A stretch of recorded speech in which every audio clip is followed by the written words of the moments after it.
롤스로이스가 이제 기술을 선도적으로 다 주겠다. 핵심 기술 5가지 기술을 돈만 제대로 주면 넘기겠다. 4.5세대 전투기 이제 이 블록 1, 블록 2가 아니라 그다음 KF-22, 블록 3 거기에 맞는 엔진을 이제 하자는 거죠. 현실적으로 인도네시아가 진짜 실제 실천할 수 있는 거는 저렴하게 주세요. 장기 저리로 주세요. 뭐 이런 식으로 국어를 하는 거예요. 심하게 얘기해서 전투기 세일즈, 쇼핑 이게 아니라 이거 국어를 하는 거야 뭐야. 아주 저렴하게 주거나 그냥 공짜로 주지 않으면 나 절로 갈 거야. 목적은 사실상 KF-12를 후려치기 위해서. 이번에 이제 이란 그 폭격에 거기서 이제 아주 돋보였던 게 비트 스텔스고 근본적으로 폭격기에서 왕자, 왕, 주인 그건 미국이죠.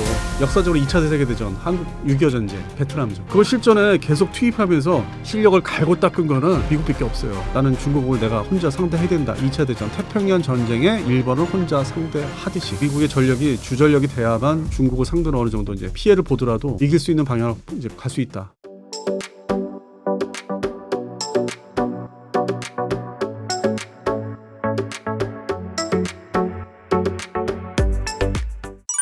며칠 전 영국 롤스로이스가 돈만 주면 KF-21 엔진 핵심 기술을 넘기겠다라고 했다는 보도가 나왔습니다. 실제로 한국 정부와 물밑 협상까지 벌이고 있다는 말도 나오죠. 이게 허풍이 아니라 진짜 게임 체인저가 될 가능성 어느 정도라고 보세요? 이게 2가지 방향으로 이제 말씀을 드리면은 10년 전에 2015년도에 미국의 제너럴 일렉트릭사 지금의 이제 KF-11에 이제 들어가는 엔진 F414 엔진에 졌었죠. EJ200이라고 해서 유로파이터 전투기에 들어가는 엔진을 들고 왔어요. 롤스로이스의 그 유로파이터 엔진 회사가 이제 또 이렇게 있기 때문에 아주 특화되게 거기에 이제 회장이 와서 뭐 인터뷰도 하고 자기들 이제 좋은 조건에 이제 채택되고 싶다. 좋은 조건을 해주겠다.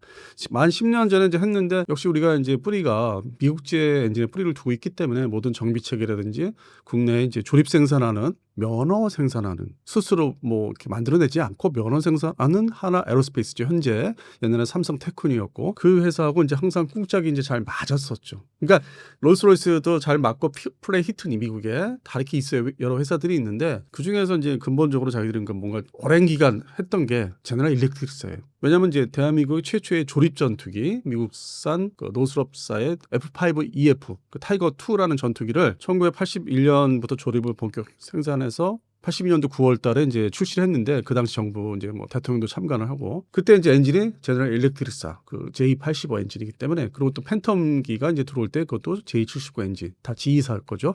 그래서 뿌리가 깊어요. 자기들 간에 이제 또 호흡을 맞춘 게. 그래서 이제 그런 게 이제 편한 게 있고 뭔가 좀 비싸게 불러도 뭔가 또 뒤로 뭐 이렇게 또 조율하는 것도 있고 그래서 거기에 젖어 있기 때문에 10년 전에 이 신생업체 롤스로이스가 들어온 게 이제 탈락이 된 거죠. 그리고 그 직전에 2015년도 직전에 2013년도인데 우리 대한민국 공군이 이제 그 옛날에 영국산 호크 훈련기, 고도 훈련기를 이제 1992년도부터 도입을 해서 운영하다가 결국 조기 도태를 시킵니다. 그게 바로 이제 엔진 문제. 그게 롤스로이스가 만드는 아더 엔진 관련돼서 정비하기가 쉽지가 않고 뭐 흔히 알려진 얘기대로 뭐 볼트너트가 이게 미국식하고 틀리다. 그 정비 체계도 틀리고 뭘 하나 이제 수리하기 위해서 그 수리 부속을 이제 부탁하면은 뭐 1년 걸리는 거는 아주 뭐 보통 흔하고 그래서 사실상 영국의 항공 군용기죠 전술기하고 엔진에 이제 질린 거죠. 그러고 나서 2년 후에 이제 2015년도 기준으로 이제 경쟁이 이제 막바지에 왔었고 그리고 이제 제너럴 일렉트릭 이제 그러한 배경도 있고 해서 선정이 됐어요. 자, 그리고 이제 근데 그때 2015년도에 그 제너럴 일렉트릭사가 이제 로드맵을 제시합니다. 이거를 한국화 시키게 주겠다. F414 KF-11에 들어가는 F414 엔진을 한국화 시켜주겠다는데 그 로드맵을 이제 지도를 보면은 한 13% 평균 13% 단위로 이렇게 좀 한국화 시켜주겠다. 부품 생산을 한국에서 하게끔 해주겠다. 그게 한 뭐 2030년대까지죠. 그래서 현재 그 실제 내부 로드맵은 있어요. 414 엔진 관련돼서 이 하나 에어로스페이스 측에다가 조금씩 기술을 줘서 국산화를 높여주는데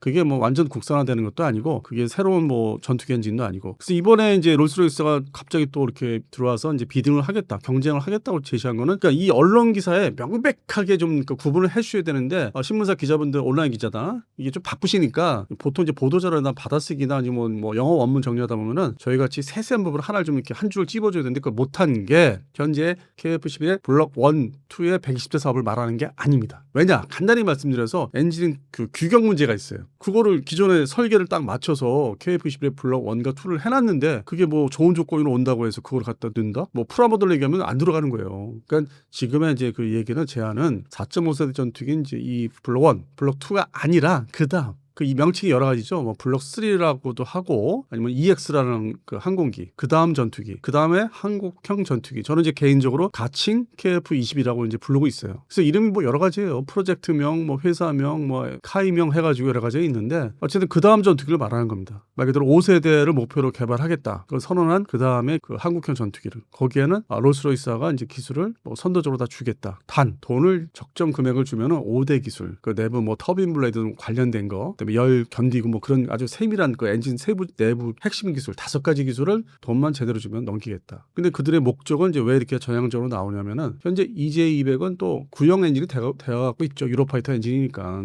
근데 이 EJ200이라는 엔진이 사실은 또 그 전에 토네이도 전폭기, 거기에 RB199에서 또 발전을 해온 거기 때문에 이미 RB199도 이제 구형이고 이제 EJ200도 조만간 구형이 된다는 거죠. 더 구형화되기 전에 한국에서 필요하고 이 엔진 이 정도 아주 기술이 팔고 돈을 받아서 6세대 전투기 지금의 템페스트라고 하는 뭐 G캡이라고 하죠. 거기에 좀 더 돈을 쏟아붓겠다. 재투자를 하겠다는 목적. 그러니까 구형화되는 거는 이제 원하는 나라에 팔고. 그래서 그런 목적으로 이제 숨어 있는데 아무래도 이제 그런 얘기를 이제 신문 그 속보성의 신문 기사보다는 이렇게 유튜브에서 이제 해설을 이제 해드리는 게 맞죠, 사실은. 근데 좀 아쉽기는 해요. 이게 질문 자체가 이렇게 뭐 얽혀가지고 이제 나오고 이제 우리 시청자분들이나 또 이런 군사 분야에 관심 있는 분들이 좀 이렇게 이런 배경을 모르시면은 이제 뭐 오해하기 쉽고. 그 제일 중요한 거는 이제 그 엔진 규격인데 KF-11에 들어가는 게 아닙니다. 늘 수가 없어요. 오히려 그거는 후퇴하는 거예요. KF-11 사업이 후퇴해요. 그래서 이거는 120대에서 마무리 짓고 예정대로 빨리 진행하고 그다음 소위 제가 말하는 KF-22 블록 3 거기에 맞는 엔진을 이제 하자는 거죠. 그 설계를 이제 새롭게 해야 되는 게 기존에 이제 이 KF-11 규격의 어떤 설계 외형에 맞게 내부 무장창은 이제 한번 시뮬레이터 화면상으로 이제 하는 캐드캠으로 이제 해본 게 있기 때문에 그게 이제 좀 더 확장이 돼야 돼요. 좀 더 제대로 현실적으로 재설계를 해야 되기 때문에 자 그러면 이제 여기서 이 전투기 개발사나 발전사에서 쉽게 이제 인용할 수 있는 부분이 미국의 FA-18 호넷이 뭐 이렇게 탄생을 이제 뭐 1982년부터 실전 배치가 됐는데 요만한 사이즈예요. 근데 1992년도에 공개가 되고 95년부터 외형이 등장한 슈퍼 호넷은 또 이만해져요. 커져요. 다 커져요. 그래서 그런 걸 말하는 거죠. 우리가 이제 보라매 2라고 이제 얘기할 수 있는 거죠. 한국명으로 얘기하면은 뭐 미국에서는 슈퍼자가 들어간 거고 그런 게 얘가 있고 또 스웨덴의 이제 사브사의 그리펜이 이제 더 올망졸망해요. 실제 그 변형된 그걸 보면 그리펜에서 슈퍼 그리펜 지금 뭐 태국이 뭐 선정을 했다. 그다음에 필리핀이 미국의 F-16이 그 V형이 복잡해서 여러 가지 곤란해서 슈퍼 그리펜을 태국처럼 필리핀도 선정하려고 한다 하는 게 이제 슈퍼 그리펜인데 2008년도 9년도에 그들이 공개한 거 보면은 뭐 랜딩 기아 쪽이라든지 다 확장이 됐어요. 기체가 커졌어요 실제적으로. 근데 외형상으로는 똑같아 보여요. 근데 세밀하게 이제 보면은 그 당시 자료들 보면은 다른 전투기죠. 그래서 이제 그런 그 생각을 이제 우리나라도 이제 하고 있다고 봐야 되겠죠. 그 다음 프로젝트를 이제 가기 위해서 그 보라매 2 가기 위해서 엔진사하고 얘기를 하다 보니까 제가 이제 1월 달에 지휘사하고 롤스로이스를 직접 그 문제 때문에 접촉을 해봤어요. 그랬더니 소위 이제 그 화면상으로 이제 표현을 해드리면 이제 이렇게 팔짱을 끼고 기다리고 있습니다. 돈을 마련해 오십시오. 그리고 지금은 하나 에어로스페이스가 거만하게 굽니다. 그러니까 재밌자고 말씀드리는 거예요. 뭐 비난이 아니라 하나 에어로스페이스를 비난하는 게 아니라 일반적인 대화를 할 때 말 그대로 거만하게 다 할 수 있습니다. 돈만 주십시오. 국가 예산. 이제 그게 시점이 1월 달이었어요. 그래서 자기는 때를 보고 있다. 화면상 표현하면 이걸 때를 이렇게 보고 있다. 그러더라고요. 양쪽 다 그랬어요. 그러니까 이게 예정된 시간표상에 이제 나올 수밖에 없는 본격 개발. 그러니까 2030년대 이후에 보라매 2가 이제 나와야 되니까 그거에 맞춰서 지금 프로젝트가 이제 최초의 프로젝트 초기 단계가 가동이 된다고 보셔야죠. 그래서 지금의 KF-11하고 딱 120대를 지정하는 거는 제가 볼 때는 좀 오류가 아닌가. 그거는 구분을 좀 하자. 그래서 또 발전형 그 국산 전투기가 지금 탄생 출시가 되려고 이제 지금 아주 태동 시기다. 초기 단계다. 그래서 현재는 우리는 다 이제 보라매 1이죠. 1. 요것만 지금 이제 기다리는데 또 그것도 제가 뭐 여러 차례 말씀드렸지만은 결정적인 인도 파키스탄전 항공전에서 공대공 전투였잖아요. 뭐 지상 공격을 인도에 대해 했다고 하는데 뭐 파괴를 많이 해서 뭐 어마무시하게 파괴했다 하는데 그것보다는 이제 라팔이 격추된 게 상당한 충격과 유수였죠. 그래서 그게 이제 우리도 여파가 있어서 자꾸 뭐 시중에서는 블록 2가 뭐 아주 뭐 완벽한 전투기처럼 제대로 수출 시장 나갈 수 있는 것처럼 얘기하는데 저 보니까 블록 1보다 빨리 배치되네. 우리는 옆에가 바로 옆에 서해. 그러니까 대한민국에서 볼 때 옆에가 서해가 이제 중국 공군의 J-10C가 바로 그냥 몇 분 만에 내려올 수 있는데 스텔스 J-20은 둘째 치고 이거를 원거리에서 서로 자국 안에서 만약에 이게 충돌이 있으면 이게 원거리 격추. 그러니까 이제 블록 1이 빨리 등장을 이제 해야 되는 거죠. 중요한 게 됐죠. 그동안에 이제 이 블록원이 시중에 알려진 건 KF5 그 제공호 전투기 이제 대체한 사업으로 사실상 뭐 팬텀이 아니라 그래서 그 지금 현재 50여 대 있는데 그리고 이제 우리가 KF11 보라매원은 이제 40대 생산하는 거고 그래서 그렇게 중요시 생각 안 했어요. 그냥 노후 전투기 대체하는 전투기지 뭐 저게 공중정만 하는 건데 뭐 쓸모가 있겠어 했는데 급부상을 하고 중요하게 되고 그래서 저 같은 사람은 이제 이 1년여가 시간이 남았는데 그래서 이제 방사청도 이제 사업팀에도 찾아가서 이제 우리 단장님한테 말씀을 드렸어요. 근데 이제 그분들은 이제 직책이 또 엄중하니까 뭐 이렇게 쉽게 얘기를 안 해요. 안 하시고 저는 이제 뭐 읍소를 한 거지. 이거 2026년 연말에 제가 예상할 때 2대 뭐 3대 이렇게 나올 텐데 더 좀 뭐 최소 4대 이상을 좀 어떻게 빨리 생산하게 해서 빨리 넘겨야죠 공군에. 지금 KF5 빨리 조기도 때 시키고 네, 읍소를 했습니다. 그냥 빙그레 웃으시더라고요. 뭐 내부 얘기는 이제 잘 뭐 할 수 없으니까.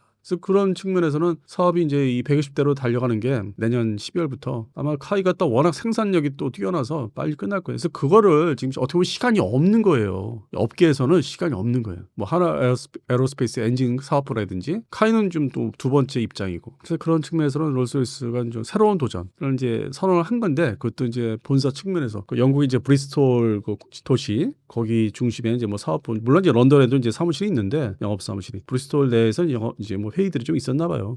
그게 해당되는 그 매체 전문 매체 항공 전문 매체가 또 있으니까 유명한 그쪽을 통해서 거쳐서 한국에 들어온 걸로 저는 이제 알고 있습니다.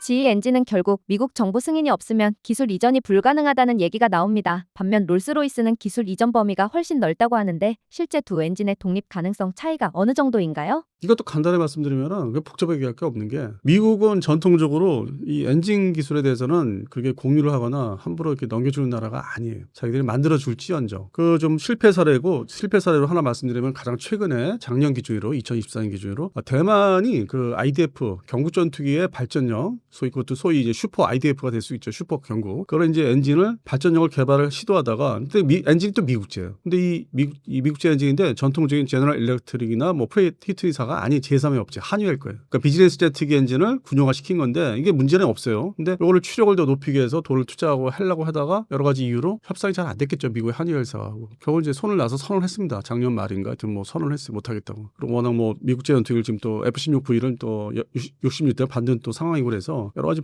이제 복잡하니까 미국 상대로 그게 실패했고 뭐 일본도 마찬가지고 미국에서 기술을 받는 게 뭐 잘 안 되니까 지금 템페스트로 이제 달려간 거고 그 롤스로이스의 핵심 거기에 있으니까 엔진. 그럼 무슨 얘기냐면은 미국보다는 미국은 이제 힘든 거고 엔진 아주 핵심 기술이니까 뭐 원자폭탄 만드는 거 뭐 다다음번 뭐 그 다음번에 순서는 되겠죠. 못 주는. 그래서 영국으로 달려가고 영국으로 이제 일본에 영국 달려가고 우리는 또 제시를 이제 받는 게 2차 세계대전 끝나고 소비에트 연방이죠. 그 당시에 1945년 이후에 이 엔진 기술이 소련이 없어가지고 그러니까 독일에서 가져온 게 한계가 있어요. 추력도 안 되고 아주 좀 신생 전투기를 만들어야 되는데 그래서 영국을 접촉합니다. 그 당시에는 이제 전쟁 끝난 지 얼마 안 되기 때문에 동맹국 그 잔재가 남아 있으니까 어떤 그 흐름이 철의 장막은 1948년 49년 그 베를린 이제 봉쇄할 때부터 시작이 이제 처칠이 이제 얘기를 한 거고 그 직전에는 전쟁 바로 끝나고 나서는 이제 그게 협상이 됐어요. 그리고 이제 영국이 공산주의 사상 가진 정치인들이나 이제 외교부 사람들이 많다는 거예요. 그럼 뭐 거기는 또 여러 가지 많이 어우러져 있는 나라니까 사회주의 개념도 있었고 그 발달이 다 영국이 뭐 여러 가지 많이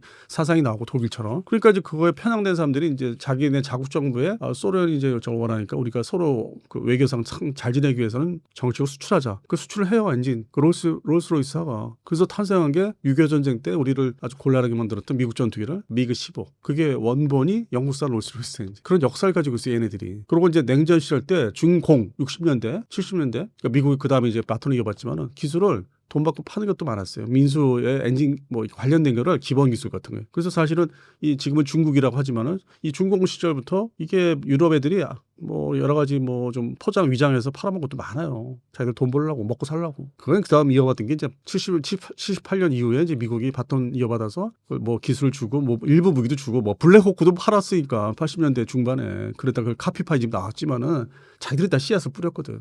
미국조차도. 하다못해 우리가 흔히 아는 토우 대전차 미사일도 판매를 하려고 그랬었다가 천안문 사태로 다 중단된 거고. 그래서 결국에 지금의 이제 양안 사태라든지 뭐 중국 문제, 미국의 트럼프가 얘기하는 중국 문제는 시작은 그렇게 올라가요. 원료가 다 있어요. 그래서 그걸 이제 역사적인 그 흐름을 보면은 우리한테 걔들은 넘겨줄 수 있다고 보는 거예요. 그리고 앞서 말씀드린 대로 돈만 잘 챙겨주면 어차피 이 6세대 전투기를 가면은 우리는 이제 5세대를 지향하는 거고 당장. 그러니까 미국도 그렇지만은 영국도 어차피 이게 스텝 1 한 개의 이게 격차는 벌일 수는 있잖아요. 그걸 돈 받고 팔아도 그 똑같은 걸 이제 하는 게 아니잖아. 이건 된다 이거죠. 계속 이렇게 갈 거다 이거죠. 이거를 넘는 거는 뭐 중국 정도는 했죠. 2012년도에 이제 공개된 제22 거기서 이제 등장하는 게 이제 그런 서방식 기술을 다 사다가 훔쳐다가 아니면 인터넷 뒤져가지고 해킹해가지고 나온 게 제21이니까. 그리고 지금 이제 부대가 급속도로 최근에 이제 편성이 돼가지고 그것 때문에 200대가 이제 맞아요. 제가 뭐 작년 말만 해도 200대가 긴가민가 이제 설명을 드렸는데 이제 확인된 건 200대가 편제가 맞아요. 그래서 지금 뭐 이 동북아시아 미군이 난리난 거 지금 그것 때문에 제20 때문에 이건 이제 다른 이제 전투기가 될 수 있는데 그래서 저는 이제 볼 때 롤스로이스가 얘기하는 거는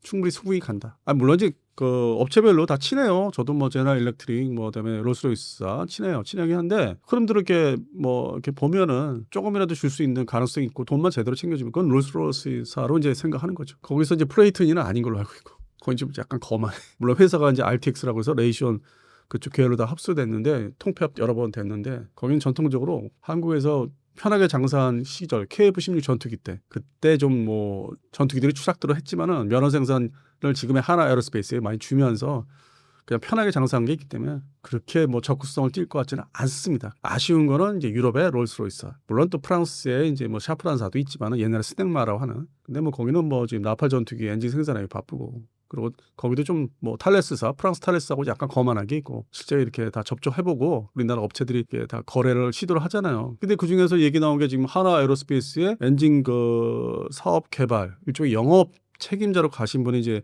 세미나장에 나와서 설명하시는데 좀 의아했던 게 이게 저희가 잘하겠습니다. 돈 주십시오. 국가 뭐 예산을 배정을 잘해 주십시오 하면 되는데 제가 그 회사 다 있어봤습니다. 난 그거 별로 좋게 생각 안 했거든. 거기서 월급 다 받고 있었다는 거야. 다 옮기면서. 그게 어떻게 그들한테 기술을 협상할 때 그게 될까? 뭐 아는 사람들 많겠죠. 뭐 일부 친한 사람도 있겠고. 근데 협상 국가 대 국가 협상에 있어서는 그건 또 아니거든. 그 사람이 이제 얼굴 마담식으로 나설 수 있지만은 그게 뭐 기술 이전 받는데 뭐 크게 뭐 결정적 역할을 할 것 같지는 않다는 거죠.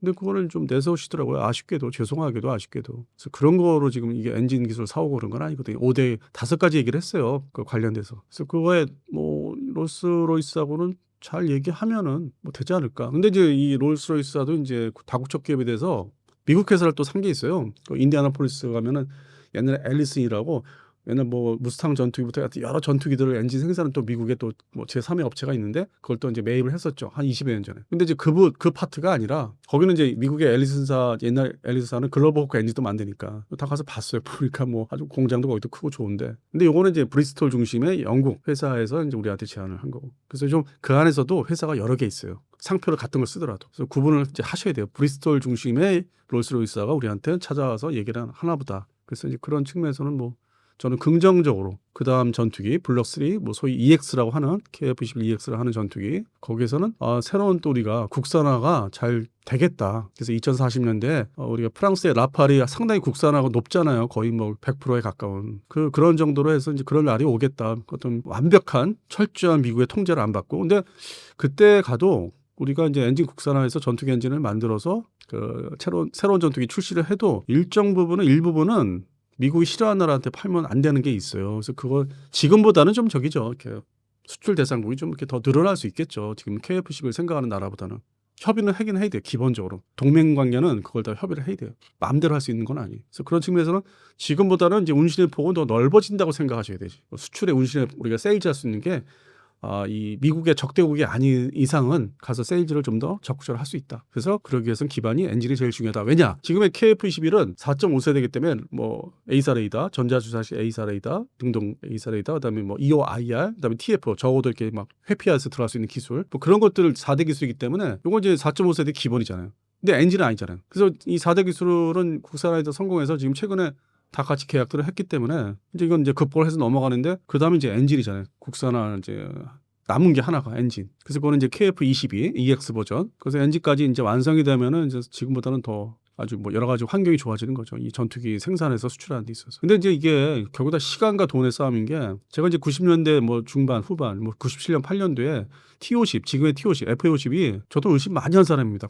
뭐 저게 우리가 되겠어? 그때가 IMF 막 터지기 직전인데 여름에 딱 이런 더운 여름에. 근데 결국에는 그 로드맵 따라 다 되더라고요. 그 99년대 이제 삼성항공 중심으로 카이가 이제 탄생했고 그래서 뭐 점점 이게 시간이 흘러오면서 8, 99, 2000, 2002 이렇게 오면서 한국의 대한민국의 방산업체, 중 핵심 방산업체 의심은 점점 이제 저도 이제 얇아지는, 사라지는 거예요. 지금 뭐 그런 거 없어요. 뭐 질타라거나 이런 거 없고 세계적으로 우리가 나설 수 있는 이제 시기가 왔다. 그래서 그게 이제 FA50, T50이죠. 그래서 그게 잘 됐기 때문에 미국과 공동 개발한 전투기가 이렇게 잘 기반을 닦아 왔기 때문에 지금 KF-10이 있는 거고 KF-12의 120대를 잘 해야만 또 KF-22가 있는 거고 보람의 2. 그래서 이게 가는 과정, 우리가 이제 항공 산업 대국으로 가는 과정. 그래서 좀 뭐 상당히 좀 긍정적으로 보고 있고 아쉬운 거는 이제 나는 비례해서 나이를 먹기 때문에 그 다음 뭐 KF-23이라든지 그거는 이제 볼 수가 있을까? 뭐 이제 그런 아쉬움은 남아 있습니다. 며칠 전 인도네시아가 튀르키예와 칸 전투기 48대 도입 MOU를 체결했죠. 그런데 라팔, F-15EX, KF-21까지 얘기가 동시에 쏟아지면서 전 세계가 주목하고 있습니다. 이렇게 판을 혼란스럽게 만든 인도네시아, 지금 진짜 뭘 노리고 있는 걸까요? 일단은 이제 뭐 속된 말로 은어 같은 걸 사용하면은 그냥 1차적으로 뻥카라고 그러잖아. 그게 일단 출발점이고 두 번째는 현실적으로 그게 이제 불가능한 건 아니에요. 그러니까 냉철하게 생각하면은 전투기 백화점을 만드는 게 불가능한 게 아니라 우리나라도 지금 전투기가 종류가 현재 5가지입니다. KF-5, 그다음에 F-16 계열, KF-16 포함해서 그다음에 F-15K, F-35, 그다음에 FA-50 이게 5가지잖아요. 그리고 KF-5가 제일 노후화된 3세대 전투기인데 요거를 이제 대체하는 게 KF-21. 그렇게 해서 리플레이스 대체해도 5가지잖아요. 우리나라도 전투기 종류가 많네 이럴 수 있어요. 뭐 미국보다 더 많. 그러니까 미국은 이제 미공군, 해군, 해병대 나눠지니까 이렇게 분산돼 있어서 뭐 많지 않은 것 같은데 종류가 우리만 해도 5가지인데 다만 이 FA-50 포함해서 다 미국 기반, 미국 제자는. 그러니까 딱 특정 나라로 정해지잖아요. 그러니까 동맹이라는 게 또 있고, 그래서 운영 유지가 우리가 이스라엘 공군, IDF, 이스라엘 공군처럼 구조가 같죠. 사실 근본적으로는 이제 운영을 어떻게 할 거는 이제 미지수인데 한미 동맹이 있어서 훈련을 이제 오늘날까지 열심히 해서 충분한 어떤 거기에 준하는 이스라엘 공군의 단독 작전에 준하는 실력은 있다고 봐요. 물론 이제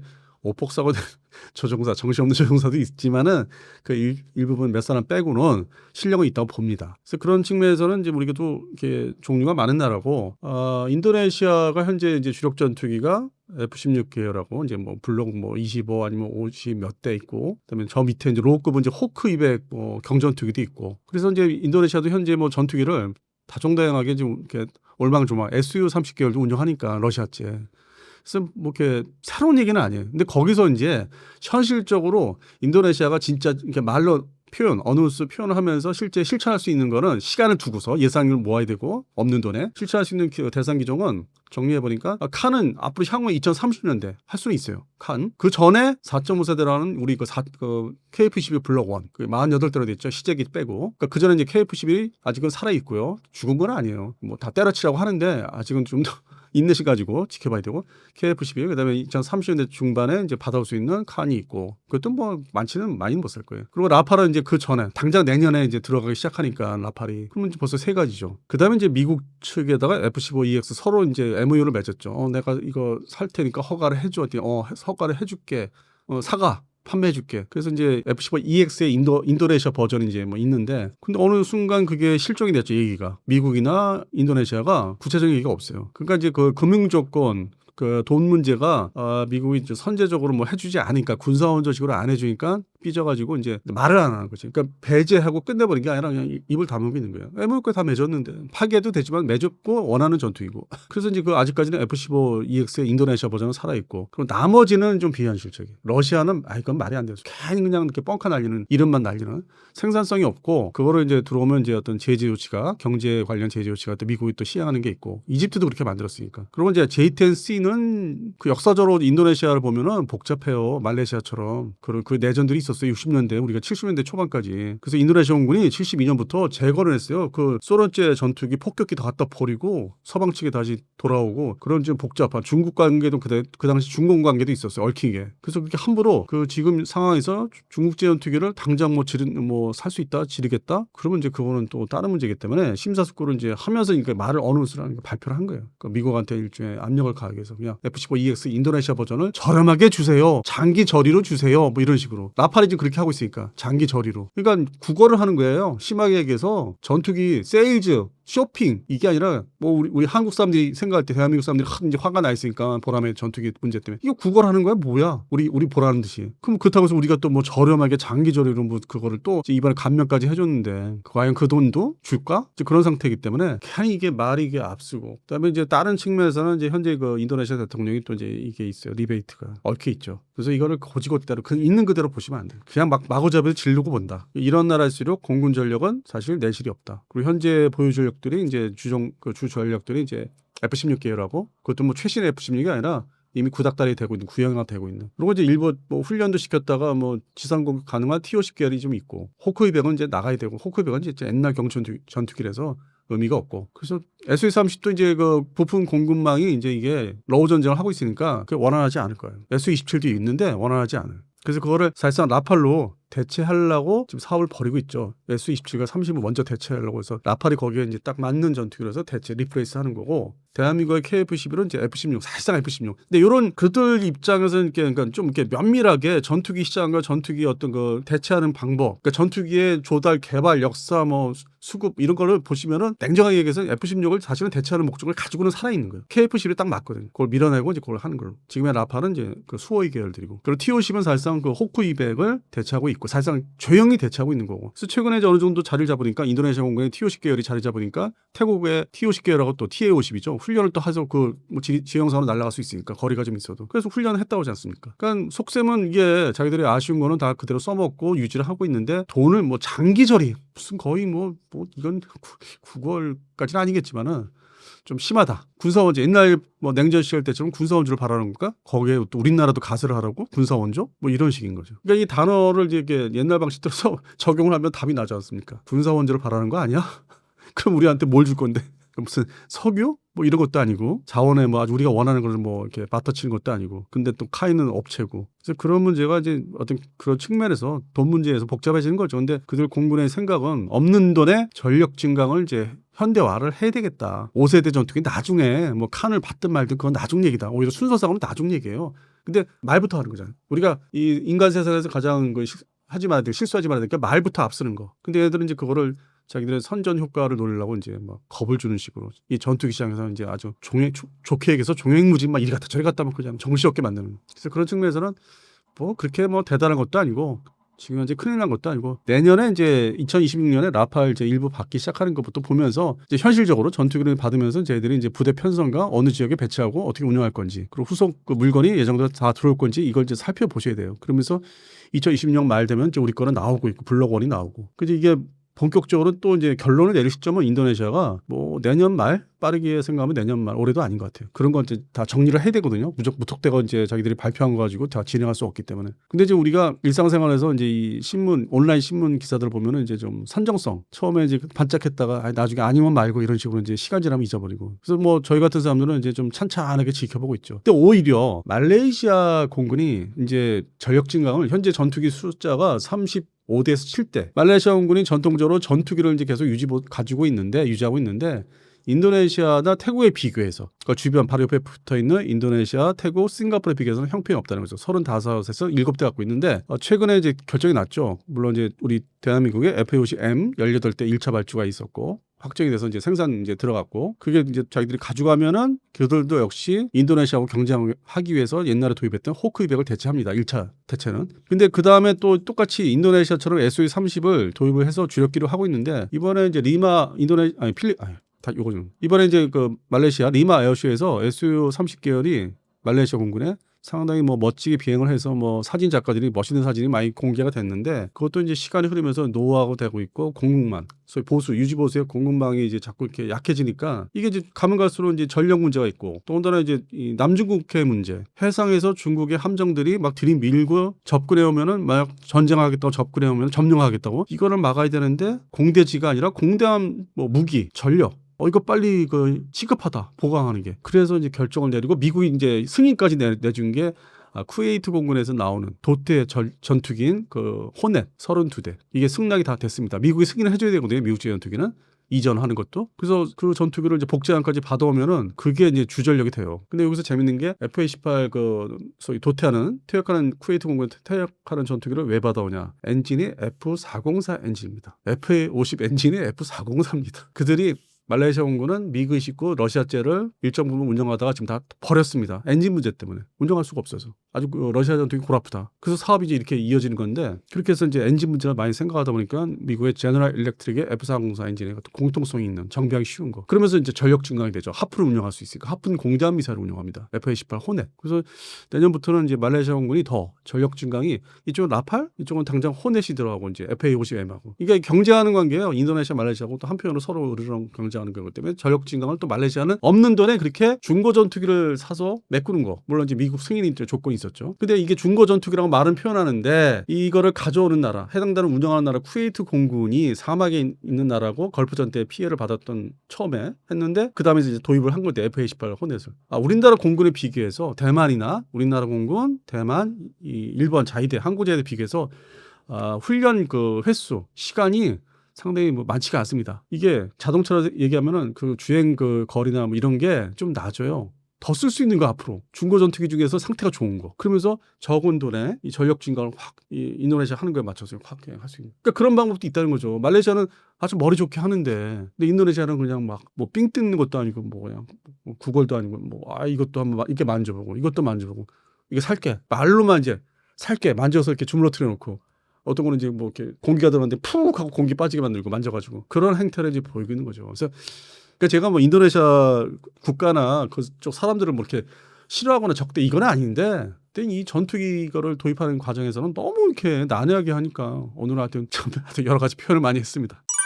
칸과 KF-21 중 현실적으로 인도네시아가 원하는 시점에 전력화할 수 있는 쪽은 어디라고 보세요? 특히 칸은 아직 시제기 단계고 KF-21은 양산 임박이라는데 결정적으로 갈릴 변수는 뭐가 될까요? 아니 뭐 이것도 간단합니다. 튀르키예 칸이 확인된 게 뭐가 있어요 지금. 그리고 그냥 단순 비행을 위해서 이렇게 비행을 그러니까 공중에 뜬 거는 이제 됐는데 여러 가지 조건도 우리 같이 뭐 수백 개 수천의 무슨 테스트를 해서 확인해야 되잖아요. 전투기가 문제가 없는지 성능이 나오는지. 그거는 뭐 내년부터 한다고 하니까 본격적으로. 그리고 엔진 문제 해결 안 됐고 엔진을 딱 우리가 처음부터 선정을 하고서 시작을 해야 되는데 이 뭐 유럽제 롤스로이스 엔진을 뭐 만져봤다가 뭐 미국제 엔진도 얘기했다가 물론 이제 시제기에는 이제 뭐 F-110이라는 미국제 엔진을 이제 갖다 시제기에는 하는데 뭐 라팔처럼 라팔도 뭐 처음에는 80년대 중반에 미국제 그 제너럴 일렉트릭사의 F-404 엔진 가지고 출발했다가 이제 자국산 M88로 넘어갔는데 그런 식의 이제 과정은 뭐 문제는 없는데 이게 믿음이 안 가죠. 우리가 경쟁 앞으로 향후의 경쟁국으로서 이제 우리가 KF-11EX 소위 KF-22에서 경쟁을 하게 될 것 같은데 수출 시장에서 근데 뭐 출발도 늦었고 그냥 이름만 거쳐간 게 5세대라고 그러고 확인된 건 하나도 없고 그리고 지금의 그 우리하고 똑같은 이제 우리를 벤치마크 했어요. 튀르키예가 KT1 같은 훈련기 있고 뭐 이름도 같은 거 외우기 어려요. 그다음에 TOC 같은 훈련기 후르제트 뭐 후자로 시작해다. 지금의 이제 칸도 사실 KF-10을 뭐 모방한 거고 사실상 그런데 이름은 5세대. 지들이 그 스텔스 기술도 확인한 것도 없으면서 스텔스 기술 쌓인 것도 없으면서 그래서 그런 측면에서 이제 이거를 덩달아 뻥카에 같이 놀아다고 있는 그러니까 놀아주고 있는 게 이제 인도네시아라는 얘기죠. 뭐 아무것도 없어요 지금. 그거를 우리를 견제하기 위해서.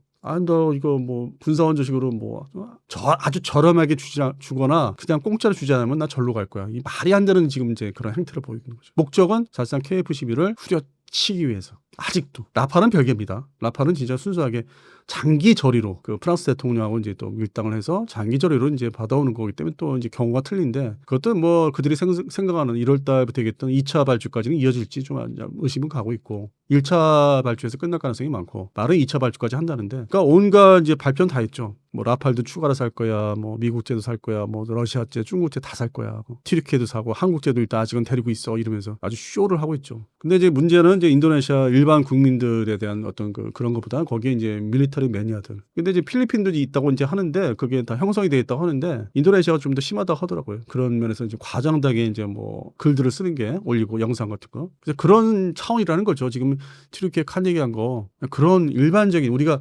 온라인상으로 유튜브상으로 이렇게 볼 수 있고 이렇게 화를 내고 열받고 이제 서로 뭐 그런 뭐 심지어도 아니 일반 그 밀리터리 매니아들 사이에서 뭐 그런 거 땡기고 하는 거 서로 막 뭐 싸우고 뭐 그러는 거 그런 수준이라는 거지. 이게 구체적으로 성능 얘기할 필요도 없이 실천 가능한 얘기는 지금은 아니라. 그리고 지들이 미국의 F-35를 결국 팔아주지 않으니까 살 수 없기 때문에 글로 이제 가겠다 선언을 한 거죠. 5세대 전투기는 필요하니까 글로 가겠다고 선언한 거지. 이거를 이제 진짜 실천으로 가기에는 많은 시간이 더 걸리고 확인도 해야 되고 자기들도 확인을 해야 되죠. 성능이 나올지 안 나올지 모르니까. 그래서 이게 당장의 문제는 아니고 결국 심리전 같아요. 이것도. 전투기 수출 수입하는 데 있어서 심리전이 뭐 전례 없이 펼쳐지는 것 같아요. 우리가 그 옛날에 뭐 KF-16 때도 그랬고 문제 많다고 그랬고 라팔과 뭐 SU 뭐 때 35, 뭐 30, 그다음에 F-15 뭐 K 지금의 그때 우리 자체적으로 대한민국에서 20년 전에 블로그 시절 때 그 온라인상으로 이렇게 해가지고 사진 찍어서 올리던 시절 정지화면 그 시절의 양상이 이제 유튜브로 옮겨온 거죠. 그러니까 시대의 어떤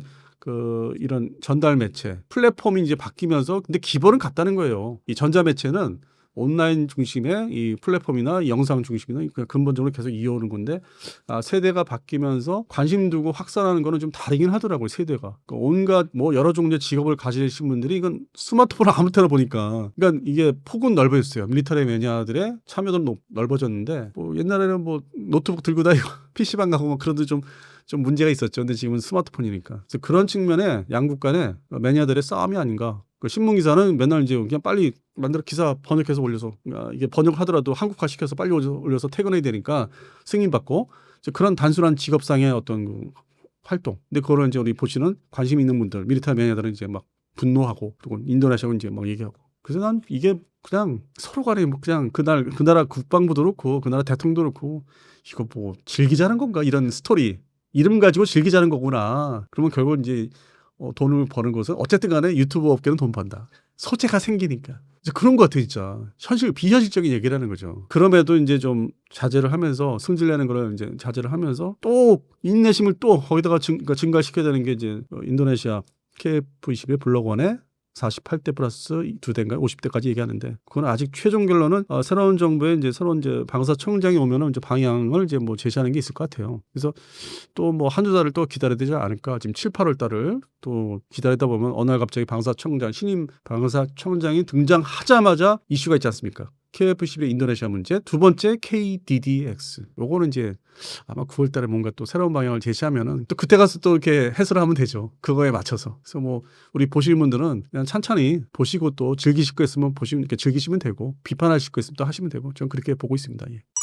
그런데 반대로 이번 혼란이 오히려 KF-21 신뢰도를 더 끌어올릴 수 있다는 시각도 있습니다. 실제 업계나 정부 안에서도 이런 낙관론에 공감하는 분위기 좀 있나요? 낙관론이요? 저는 이제 의문이 드는 게 인도네시아는 최악의 고객이고 나머지 나라들은 그 정도는 아니거든요. 폴란드 최상위 고객은 이제 폴란드 그리고 이제 말레이시아가 있고 그다음에 중간점에 약간 이제 밀고 땡기고 좀 시간도 걸리고 돈도 마련해 온다 뭐 해줄게 이런 나라는 이제 뭐 예를 들어서 이집트 그리고 이제 페루 같은 나라 뭐 인도의 자주포 수출이 또 어디까지 이어질지 모르겠는데 그런 부분하고 인도네시아의 사례하고는 뭐 접목될 수 있는 뭔가 교훈을 받을 수 있는 건 없죠. 성격이나 방향성이나 그 민족성이 다 틀리기 때문에 거기에 나라에 사는 사람들의 어떤 이런 비즈니스 하는 게 다 틀리기 때문에 어쨌든 인도네시아가 없는 돈에 뭘 자꾸 어디서 가져오려고 하니까 무리를 하는 거잖아요. 뭐 삥땅 치고 뭐 이런 식으로 제가 뭐 오늘 은어를 많이 쓰는데 비어나 속어 저도 화가 나니까 그러면은 또 방사청은 끝까지 완전히 끝날 때까지는 이제 가봐야 되니까 이게 뭐 전투기 수출이라는 게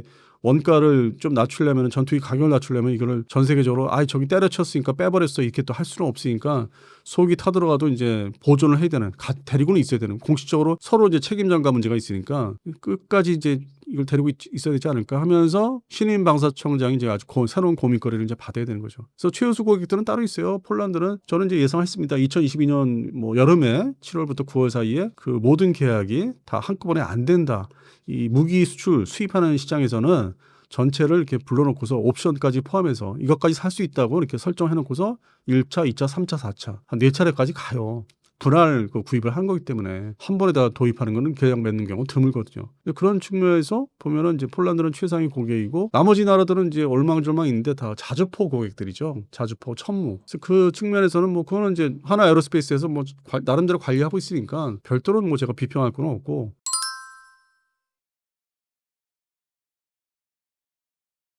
이제 전투기 시장이 이제 좀 더 치밀하게 관리를 하게 해야 되죠. 이집트 문제가 있고 페루 문제가 이제 완결이 돼야 되고 계약까지 가서 확실한. 그리고 이제 필리핀도 2차 뭐 그게 이제 돈을 받기 시작해야 되고 그러면 또 중간에 이제 MRF 지금은 뭐 슈퍼그리펜이 대우됐지만 슈퍼그리펜 다음이 이제 나머지 지분 사야 되는 전투기가 우리나라의 KF-15 블록 1 같은 거. 그래서 필리핀 공군도 지금 사업도를 많이 벌려놓고 있기 때문에 그런 전투기 중심으로의 수출 시장이 좀 면밀한 관리가 필요한 거. 뭐 그건 이제 교훈은 되겠네요. 인도네시아. 근데 인도네시아만한 나라는 없어요. 이렇게 속색 있는 나라. 그리고 이제 반면에 뭐 여러 나라들 우리가 이제 뭐 FA50도 포함해서 수출 대상국에 뭐 아자로 시작한 나라 있죠. 뭐 아제르바이잔 뭐 이런 나라 있어요. 저 중앙아시아. 거기는 최근에 중국제 JF-17을 선정을 했더라고. 근데 거기는 우즈베키스탄도 있고 하는데 중앙아시아는 이제 근본적으로 옛날 소비에트 연방의 일원이었기 때문에 최근에 이제 뭐 작년 재작년 사이에 러시아제 전투기를 다 한꺼번에 갖다 버리고 운영 유지가 어려우니까 그래서 새로운 전투기를 구입하려고 하는데 이제 그런 나라 또 틀려요.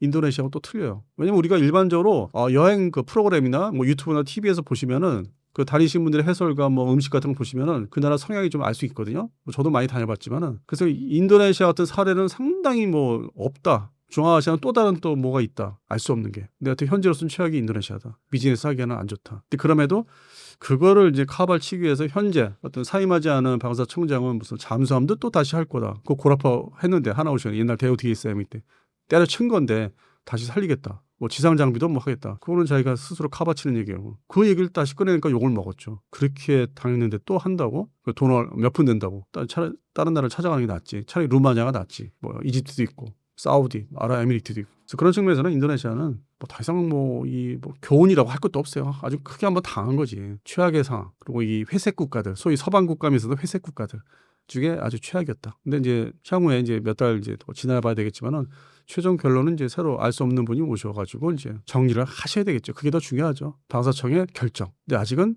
결정을 할 수 없다. 현재 청장님은 이제 그만두시는 입장이기 때문에 여름에 이제 교체가 되니까. 그래서 더 지켜보셔야 돼요. 이 인도네시아 문제는 교훈이라고 할 것도 없어요. 잘못 걸려들었지. 옛날 생각하고 옛날 TOC 팔 때, KT온 팔 때 그때는 우수 고객이었지. 우리가 팔 데가 없었으니까. 그 생각. 2011년, 12년만 생각하고서 이렇게 됐는데 지금 이제 덤탱이를 쓰고 있는 거죠. 반대로. 그거밖에 없습니다. 교훈은. 최초의 우수 고객 튀르키예나 인도네시아는 지금 다 경쟁 구간이면 우리한테 덤탱이를 씌우려고 한다. 그래서 새로운 고객을 찾아 나서야 되고 완성을 해야 되고 그럼 그 다음에 폴란드 사업이 끝나면은 2030년 기준으로 그 다음에는 어디 갖다 팔 거냐고. 그걸 더 신경 써야죠. 폴란드 다음에 이만큼의 물량이 나오는 나라가 과연 있을까? 아니면 그거에 뭐 반의 반이라도 팔 수 있는 나라가 있을까를 연구할 때지 인도네시아는 더 이상 뭐 연구할 대상도 아니에요. 교훈이라 할 거 없습니다. 요즘 B2, B2N1, 러시아, 중국 폭격기까지 이슈가 한꺼번에 터졌죠. 폭격기는 구시대 무기다.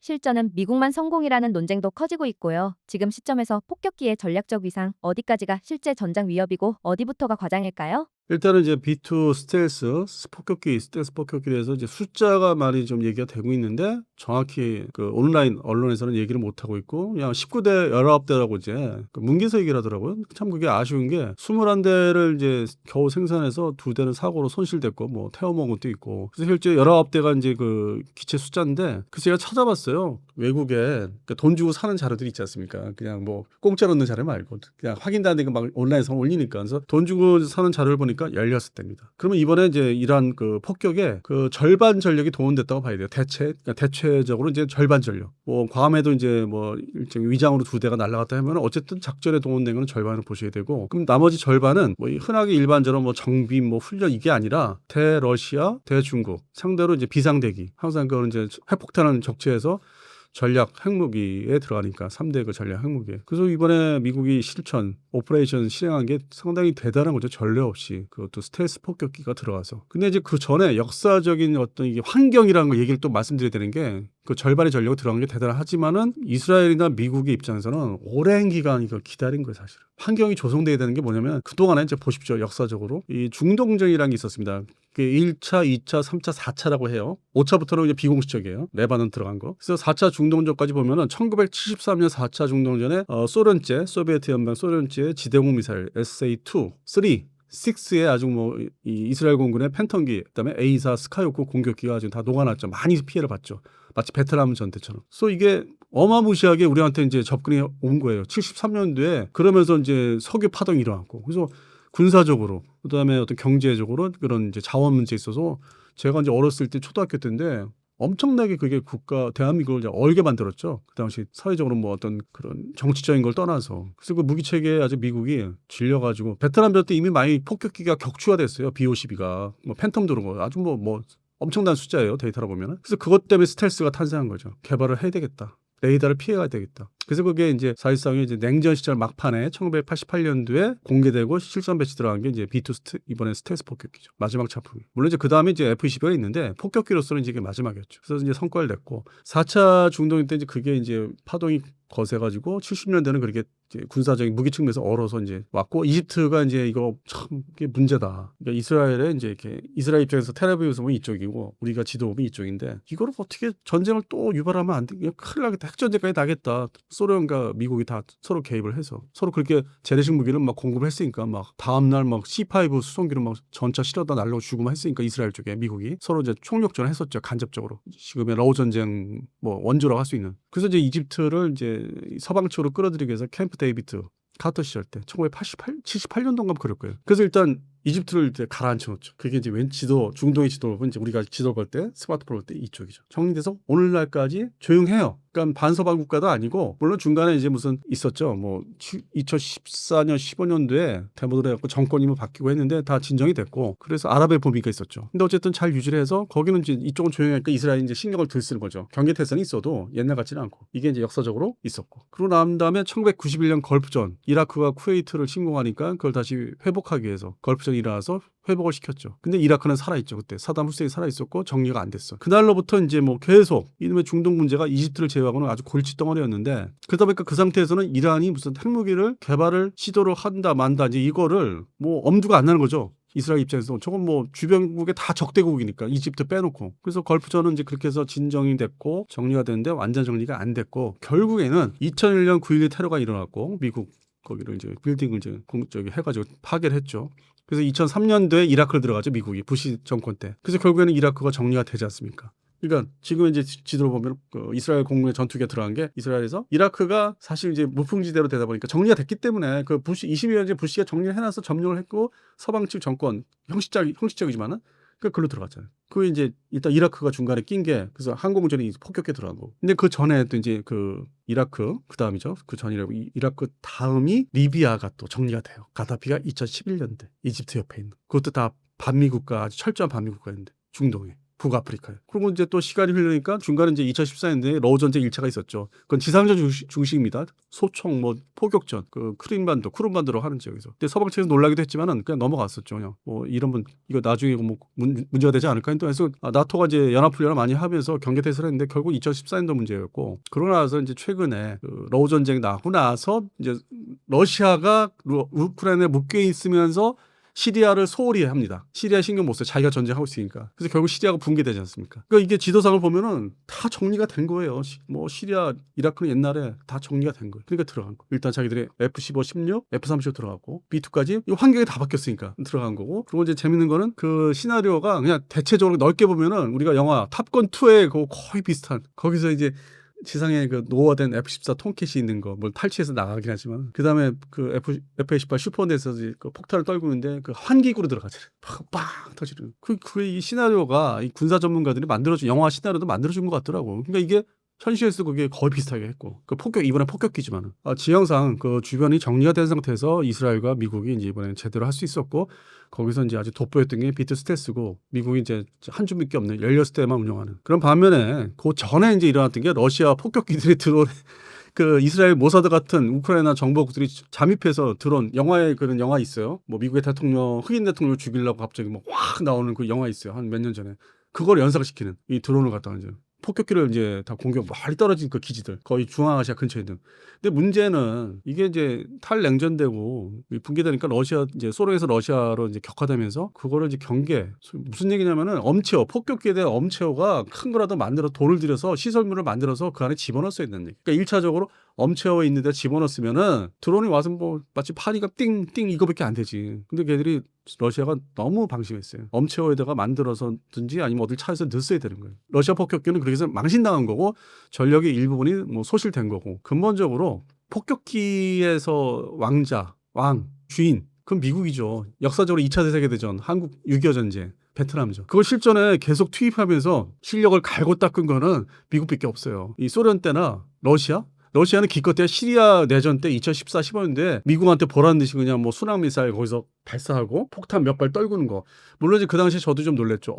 러시아가 이 전략 폭격기를 제대로 써본 적이 없는데 역사적으로 1945년도 이래로 미국 보란 듯이 하네? 근데 원리 그러니까 운영하는 원리 원칙은 같나 보네. 탑재량이 차이는 있겠지만 그래서 잠깐 놀라긴 했었죠. 2014, 15년도, 16년도까지 이어질 거야 막 시리아 내전에서. 근데 이번에는 진짜 뭐 아주 뭐 허무하게 파괴가 되고 있죠. 등짝이 다 파괴되면서. 근데 그 모습을 또 저는 이제 역사적으로 베트남전 때 그 미국의 이제 미군 폭격기들이 이제 뭐 지금의 우리 관광지인 뭐 다낭 그 유명한 도시들이 다 미군 그 기지가 있었어요. 그 항공기지, 공군기지, 뭐 해병대 기지, 전투기 기지. 거기 지금 관광지가 딱 그런 땅인데 그 당시에 이제 베트공, 그다음에 북베트남에서 내려온 이제 잠입한 이제 특수부대 같은 이제 같이 작전하는 박격포를 이제 짊어지고 와서 밤에 박격포에서 빵 하면은 그 미국제 폭격기 파괴 많이 했습니다. 전투기. 그게 연상이 되더라고요. 그러니까 저는 개인적으로 이게 새로운 모습이 아니라 그 투발 수단만 바뀐 것뿐이지 근본적으로 어떤 게릴라전 개념으로 정보전을 융합해서 그거는 똑같더라고요. 그걸 이제 미국이 한때 당했는데 러시아도 당하는구나. 방심하면 저렇게 되는구나. 그래서 뭐 이렇게 폭격기 소실된 거는 새로운 건 아니에요. 너무 신경을 안 쓴 거지. 그리고 우크라이나의 그 정보국이라든지 그 특수전 부대가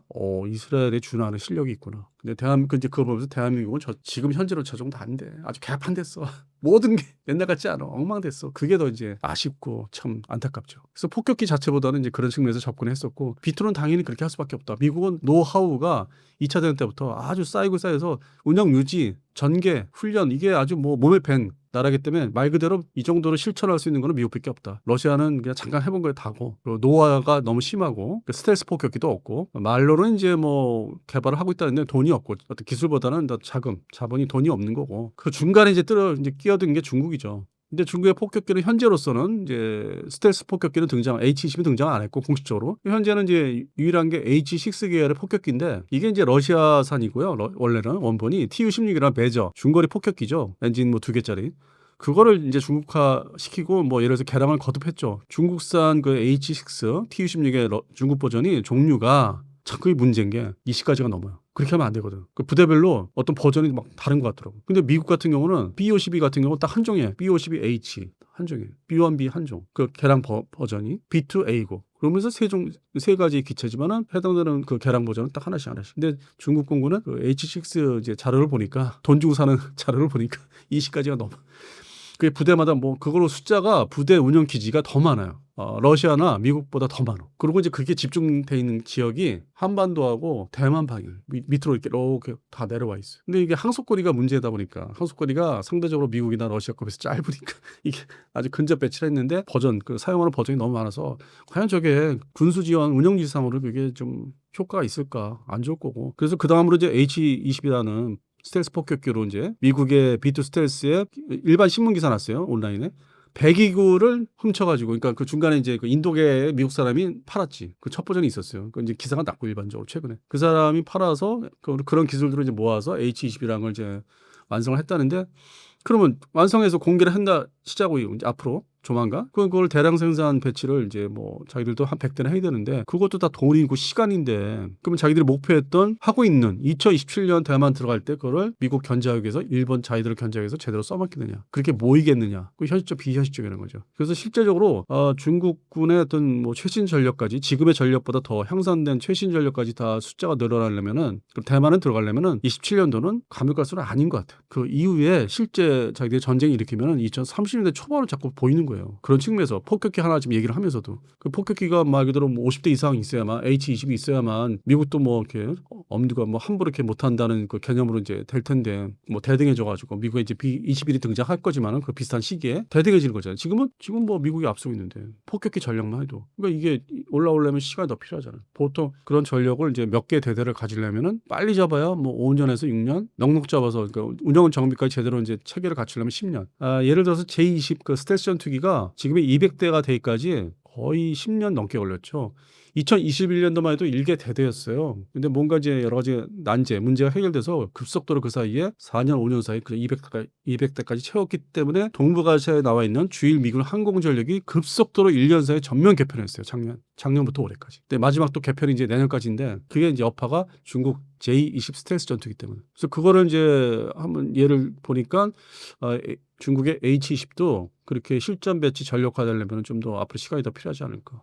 근데 그게 배치되지 않으면 역시 중국군도 미국을 압도할 수 있는 화력을 동북아시아 전쟁에서 일으키면 뭐 되지 않기 때문에 현재로서는 이제 미국이 여전히 전략 핵폭격기 강대국이다, 강국이다. 아주 운영도 잘한다. 그래서 그걸 그대로 보여준 게 이번에 이란 공습이다. 그래서 의심의 여지가 없다. 근데 이제 아쉬운 거는 이제 대수가 얼마 안 되는 거. 그래서 이제 그리고 옛날 기체이기 때문에 소위 컴퓨터로 얘기하면 이제 그 컴퓨터 버전이 옛날 버전이고 그 미션 컴퓨터 이런 게 자꾸 뭐 개량을 한다지만은 뭐 우리가 흔하게 뭐 스마트폰이나 노트북 할 때 뭐 갈아엎으려면은 뭐 복잡한 것도 많잖아요. 뭐 데이터 옮겨야 되고 이제 그런 걸 생각하시면 돼요. 이제 그런 버전이라고 생각하시면 돼요. 뭔가 갈아엎으려면 돈보다는 그 시간과 거기에 쏟는 그 정렬이 더 힘들다는 거. 그래서 B21이 요즘 컴퓨터 개념으로 소프트웨어가 적용돼서 수시로 업데이트할 수 있고, 그다음에 연료 소모율도 좋은 엔진을 장착하고 폭탄창도 좀 더 효율적으로 만들고 로터리 뭐 폭탄창이라든지 그걸 더 아예 처음부터 딱 장착을 한다든지 그런 측면에서 B21이 이제 레이더스가 실전 배치되면은 오히려 이제 그게 중국에 대한 어떤 견제 효과가 이제 발생하는데 대한민국의 친중 학자들이 있습니다. 군사 그 분야의 군 출신자인데 제가 공개적으로 아예 오늘 얘기 대놓고 하는데 그분은 기사를 이제 글을 쓰는데 제 입장에서 교묘하게 미국을 까더라고요. 그분이 이제 얘기하는 거는 미국의 B-21 레이더스가 등장을 해도 이게 이제 장거리 비행을 해야 된다. 지금 이제 이란 들어간 것처럼. 이번에 이란 들어간 거는 이제 기존의 KC-135R 아니면 135T 그다음에 이제 KC-46 신형 그 급유기가 많이 동원돼서 대량으로 동원돼서 이제 뭐 이렇게 간 거다 해서 노출은 이제 될 수 있었다. B2 스텔스는 자체는 노출 안 돼도 급유 받을 때 노출되고 급유기가 또 옆에 그걸 하니까. 그래서 그거를 처음부터 완전 완벽하게 노출을 안 시키려면은 차세대 스텔스 공중급유기 NGAS라고 뭐 하더라고요. 그래서 그게 개발이 돼야 된다. 그래서 미국의 또 다른 미군군에 이제 이슈가 되고 있어요. 그래서 그게 없는 한 미국의 신형 스텔스 폭격기는 의미가 없다. 근데 뭐 중국이 H-20을 지금 거의 막바지 완성 단계에 있기 때문에 중국도 대단하다. 아주 교묘하게 얘기해요. 교묘하게. 근데 그 내막을 이렇게 그동안에 쓴 걸 좀 보면은 완전 얘기해요. 중국군을 아주 이렇게 어떤 그런 좀 그 불만이야. 그런 게. 근데 실제 B2가 지금 작전한 거 보면 또 현실은 또 잘하잖아. 이란을 그 20년 동안에 30년 뭐 거의 뭐 79년부터 이란을 들어갈 엄두가 안 났었는데 이번 가짜다. 그래서 그런 측면에 보면은 또 현실과 생각하는 부분이 또 차이가 있다는 거. 그래서 폭격기는 역시 미국이다. 아직도. 그리고 이제 B-21이 또 나와야 되고 그 B-21 레이더스가 이제 실전 배치가 조만간 된다고 하니까 빠르면 2026년 뭐 7년 사이에 그러고 나서 이제 또 그다음 이제 순서가 B-52H 폭격기를 엔진을 이제 교체합니다. 엔진 효율성이 좀 더 요즘 걸로 좋은 걸로 해서 그러니까 비행거리라든지 뭐 여러 가지 속도를 좀 더 낼 수 있는 그래서 B-52J가 이제 준비가 되어 있고 개량이죠. 이거는 뭐 아주 오랜만에 개량하는 거죠. 거의 뭐 60년 만에 개량하는 건데 그리고 이제 B-1B는 퇴역을 시킨대요. 이건 전술 폭격기로서 이제 겸해서 운영을 하고 있기 때문에 그래서 결국에는 이제 뭐 B-21과 B-52J로 이제 정리가 될 겁니다. 2030년도 넘어가면서. 그래서 기존에 B2 이번에 들어갔던 B2A 스텔스라든지 B1B를 이제 퇴역을 이제 앞두고 있는 거. 그래서 뭐 진화 발전하는 거죠. 그리고 효율적으로 쓸모 있는 이제 폭격기들 스텔스하고 하나는 이제 B 스텔스지만은 좀 그 순항 미사일을 많이 이렇게 탑재해서 발사할 수 있는 순항 미사일 플랫폼 발사 모기 소위 발사체로서 항공기로서 이제 운영이 되기 때문에 그 부분에서는 이제 러시아가 쫓아오지 못하고 있고 중국은 앞으로 시간이 상대적으로 더 걸려야 되고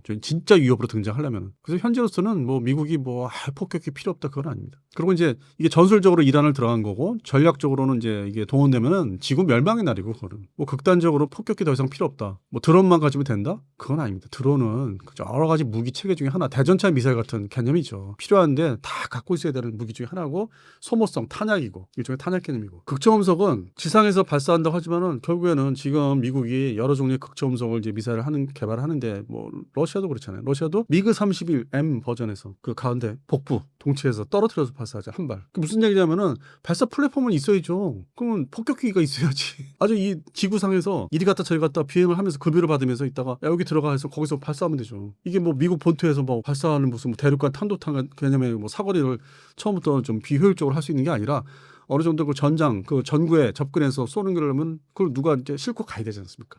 그래서 여전히 강대국, 3대 강대국 입장에서는 특히 미국, 그리고 또 러시아 입장에서는 폭격기가 버릴 수 없는 존재죠. 물론 이제 그 옛날에 1982년도 포클랜드 전쟁에 이제 영국이 말칸 폭격기라는 걸 이제 마지막으로 썼는데, 영국은 이제 그거를 포기한 게, 거기서 이탈한 게, 결국 영국은 이제 잘 아시잖아요. 이 경제적인 측면과 어떤 국제 상황 보면 영국이 이게 계속 그 2차 대전 이후로 노쇠화돼서 경제 유지를 못해서 계속 줄이고 군사력까지 줄이고. 그래서 뭐 전략 무슨 뭐 개념 발표를 한다는데 미국하고 전략 개념 발표는 틀리잖아요. 없는 돈을 쪼개서 뭐 빵 쪼개서 쓰면서 군사력 유지하려고 하죠. 안간힘을 쓰는 거기 때문에 영국은 일찌감치 폭격기 전력을 다 없앴죠. 영국 공군도 냉전 시절 때 그 5, 60년대 그 3대 전 폭격기가 있었어요. 3대 폭격기. 그 마지막 남았던 게 이제 발칸 폭격기인데 뭐 말 그대로 뭐 웅장해요. 그냥 그 비행 항공기를 보면은. 근데 돈 때문에 다 없앱니다. 그 후속도 뭐 그 사이즈를 좀 축소한 뭐 F-11이라든지 뭐 그런 유형의 전술 폭격기 개념으로 더 살 수 있었는데 결국에 다 돈 문제이기 때문에 토네이도라는 좀 이렇게 단축형으로 줄였죠. 유럽에서만 쓸 수 있는. 그래서 영국 같은 경우도 이제 전략 폭격기를 운영하던 나라였다. 근데 지금은 아니다. 그리고 대신 그 자리를 메꾸는 게 중국이다. 근데 중국이 과연 그 자금력이 미국이 지금 트럼프가 중국을 때려잡고 있잖아요. 그게 목적이 그런데 돈 못 쓰게 하려고. 근본적으로. 그래서 지금 전력 투구하는 게 러시아는 이제 저렇게 하다가 이제 주저앉을 거라 보고 있는 거예요. 우크라이나 침공했기 때문에 그걸로 인해서 중동에 신경 못 써서 이스라엘이 쳐들어가고 이란으로 효과가 또 있잖아. 반대 효과가. 아시아에 또 신경 못 쓰고. 그러다 보니까 이제 결국에는 중국 하나 남았다는 거. 그러니까 트럼프가 얘기하는 게 나토에 가서 야, 러시아가 세계 최고의 핵 강국인데 나머지 이런 전술 무기는 저렇게 하다 보면은 이제 지치고 한계가 오니까 너희들이 마고 할 수 있잖아. 니들이 하라고 내가 만들어놨잖아. 나토를. 1940년대 후반에 만들어줬잖아. 그러면 지금은 뒤집어서 독일이 주도해. 옛날엔 나치 독일이 러시아 쳐들어갔지만은 다시 서방 국가라서 독일이 주도해. 영국 돈 없어. 프랑스는 맨날 말만 앞서. 그리고 뭐 전술 핵무기 항공에 라팔에서 발사할 수 있는 그 정도만 하면 돼. 뭐 전략 핵자하는 사람이다. 그래서 독일이 지금 주도하게끔 이제 유도를 계속 하고 있고 미국에 불러들였잖아요. 한 달 전에. 뭐 TV CNN 보니까 뭐 돈 쓰라고 막 얘기하더만 트럼프가. 독일 총리는 이러고 결국은 이제 너희들이 할 수 있어. 독일 중심으로.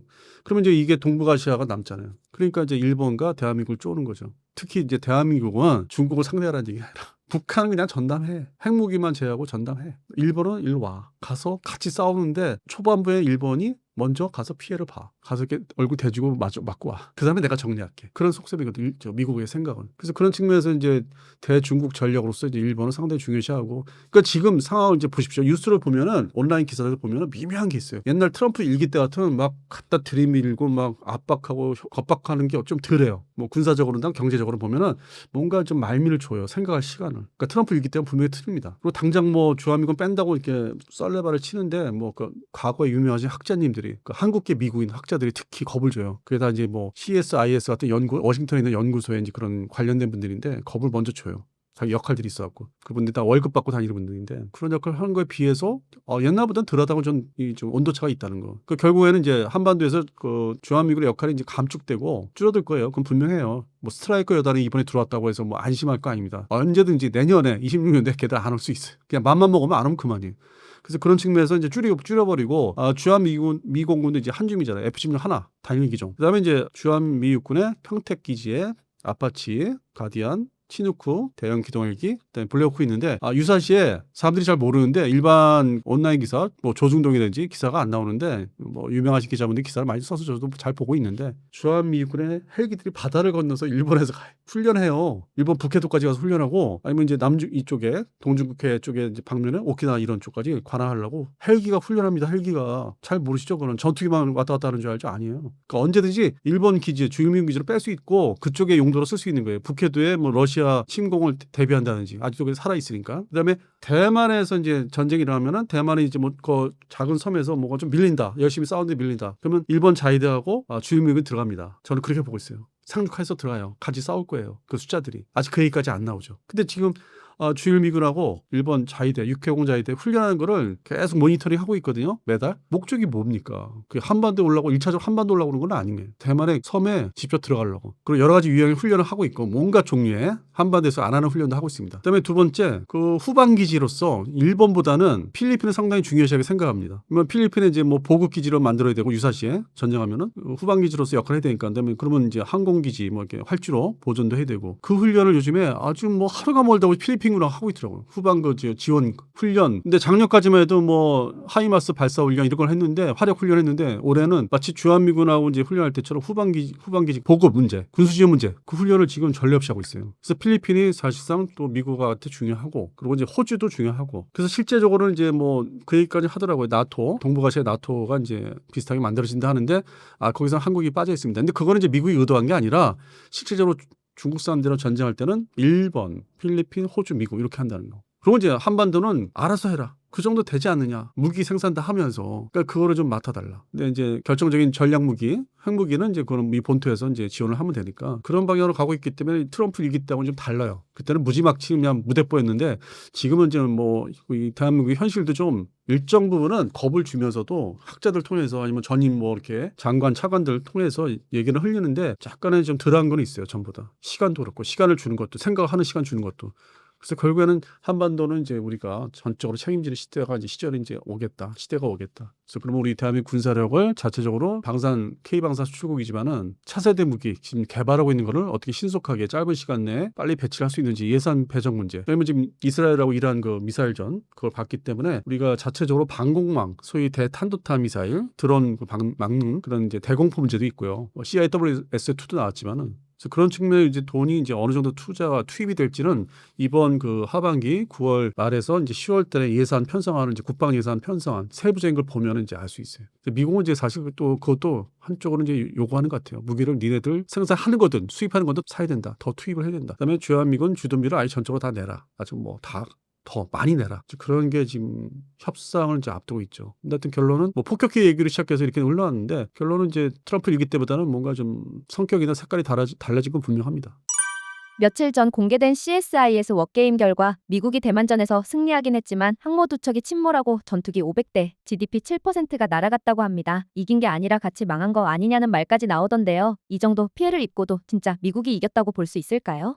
미국의 군사 이제 어떤 전체 규모를 보시면은 태평양군 쪽 이쪽으로 이제 돼 있는 배정돼 있고 절반은 대서양군으로 배정돼 있어요. 유럽을 향해서. 근데 최근에 이제 저 트럼프가 나토한테 이제 국방비를 이제 5%까지 올려라. 그리고 이제 그거에서 선두 주자는 이제 독일이 앞장서야 된다. 그러면서 독일한테는 이제 전보다는 또 새로운 이제 신냉전이기 때문에 냉전 시절 때 이렇게 복돋아졌던 그 대소련에 대한 어떤 적개심 그게 이제 여러 가지로 이제 뭐 이렇게 좀 살려준 게 있어요. 영화에서도 나타나고 있고 어떤 그 유럽의 영화, 미국의 영화에서 배경을 보시면은 금방 알 수 있는 게 뭐 책에서도 많이 얘기하지만은 그래서 이제 그게 탈냉전돼서 끝났는데 그러니까 통독이 되고 그래서 한 30년 동안은 대한민국을 포함해서 좀 전반적으로 편하게 지냈어요. 유럽이 군사비를 다 전용해서 복지비를 쓰고 거기에 편승해서 중국이 이제 경제가 개방돼서 유럽도 많이 팔아먹고 수입도 많이 하고 거기에 또 우리가 이제 경제 발전이 있었죠. 30년 동안. 중간에 이제 9.12 테러라는 게 또 있었는데 20년 전에. 그러니까 이게 지난 30년 소위 대한민국도 민주화되고 88년 이후에 올림픽도 했지만은 그 가만히 역사적인 시점을 보면은